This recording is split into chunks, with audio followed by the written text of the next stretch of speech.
everyone, I'm Nikki. I'm so excited to be here with you today. I'm going to be sharing some tips on how to properly place a lash shape onto your client's natural eye. So what I mean by that is if you're using the natural shape or an open eye or a cat eye, I'm going to teach you tips and tricks on how to properly position it onto your client's natural eye to flatter their face and eye shape. So we're just going to jump right into it. With this first diagram, what I'm going to show you guys are lines that you use to properly place a shape in the right position. Okay, so what I mean by that is the first line you always want to look for when you're doing a consultation is the center line. So what I mean by that is everybody has a different pupil size, everybody has a different eye shape.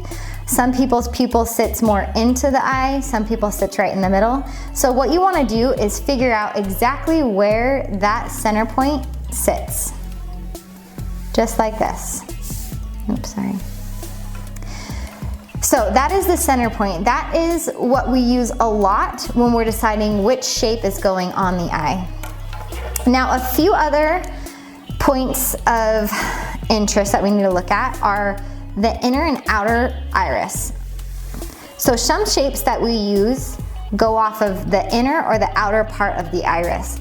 Again, these are all guides to properly place a lash map that you've decided to use. So for example, a natural eye, dramatic eye, doll eye, or cat eye, in the right position on each individual client. So this is customizing that shape for your client individually. Another point we go off of is from the center line up to the outer corner, just like this.